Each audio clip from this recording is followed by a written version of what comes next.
Hi ADHD friends, ready to become gutsy cooks? Let's start now. Hi ADHD friends and gutsy cooks. Today we're going to make Enchiladas Americanas.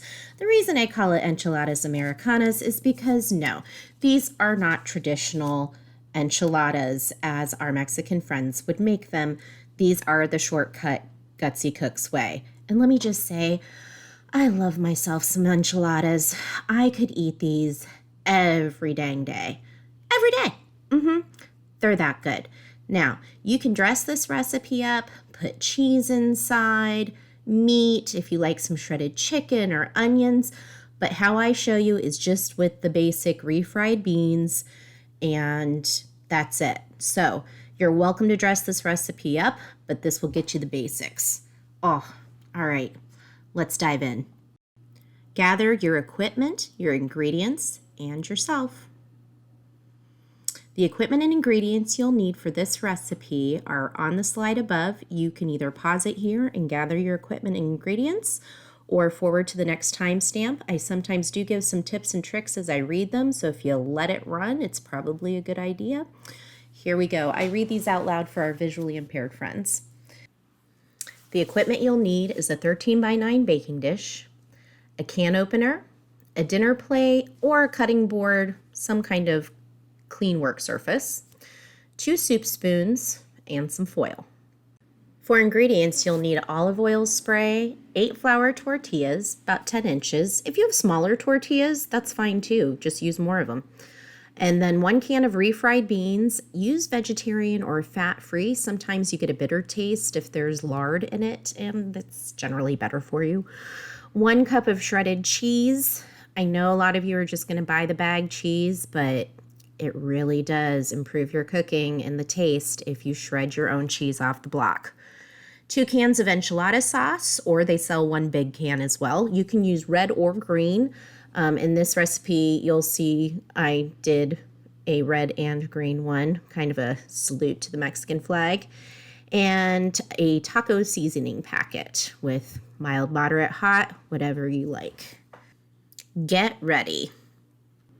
First, you're going to turn the oven to 375. Then you're going to spray the bottom of the pan. And then open the cans of beans and the enchilada sauce so everything is all ready to go. Combine. Okay, starting from the get ready step there, you can see I sprayed the bottom of my pan. You're going to take 1 heaping scoop of beans, and with a soup spoon, you're going to spread the beans on the tortilla. You see, I went for it there with my finger. That's not really the right way to do it. You should use 2 spoons.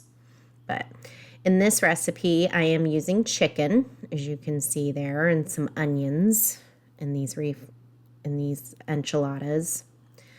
When you put more stuff in it, you have to be a little more careful how you roll it.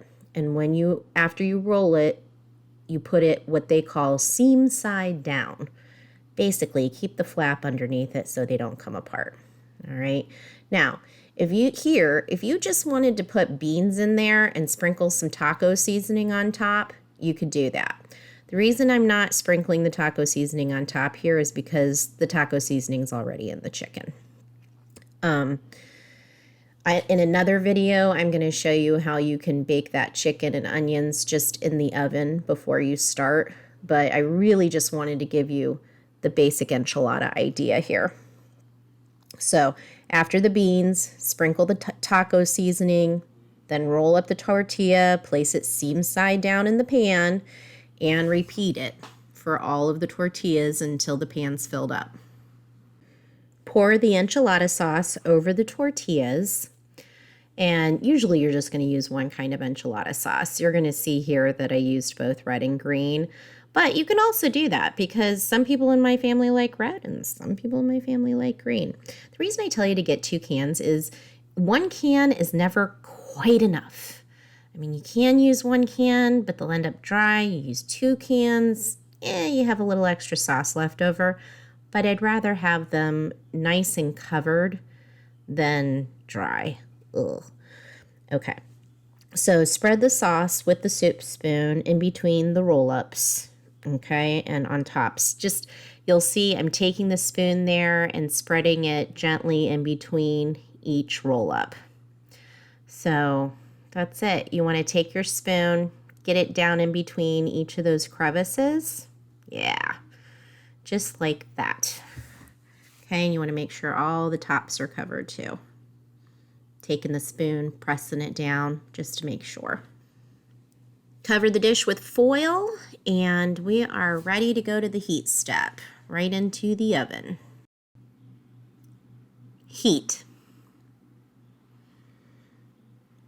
Cover with foil like we just did in the last slide and bake for 20 minutes. Okay, set a timer for 20 minutes or 2 timers. You know, I'm a fan of 2 timers, or write down when it should come out of the oven.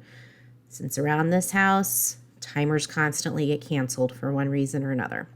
All right, after 20 minutes, remove it from the oven with your dry pot holders and remove the foil. You're going to sprinkle the top with cheese and bake it uncovered for 5 more minutes. Set a timer, again, for 5 more minutes because you think you will remember and you won't. Take it from me. Okay, so this might seem like too much information, but if you only put that little bit of cheese on there, they're going to be okay and yes, probably healthier for you, but really it should look more like this. You want to cover it from top to bottom with that cheese so it gets all melty and delicious. Finish and serve. Here are our luscious enchiladas. Okay, so I'm going to show you how to take these out. If you take your spatula right there, and that is a pancake turner, you're going to want to hold your plate over the baking dish because this is kind of gooey. And then you're going to take the end of it there, poke it in between. You might clip the other enchilada. Nobody's going to notice. There's so much cheese on there. And there you go. That's what they look like when they're all done. Now with this, I would serve it with rice. Yellow rice is really nice with this. Also some sour cream, salsa. You might want to top it with some onions or black olives. Also make it look really pretty. Okay guys, all my ADHD friends and Gutsy cooks, I hope you try this out. This could very well be your new go-to dinner. Also, the best thing about this recipe is most of these ingredients you can keep in your pantry. And as long as you have a block of cheese or some shredded cheese in the refrigerator, you always have dinner waiting. So use some Pantry Magic, put the tortillas, beans, enchiladas sauce, have that in your pantry, and when you're in a pinch, you can whip up some delicious enchiladas and rice. All right, go get gutsy. If you liked this video, please subscribe. Thank you for your time and attention. Now go get gutsy.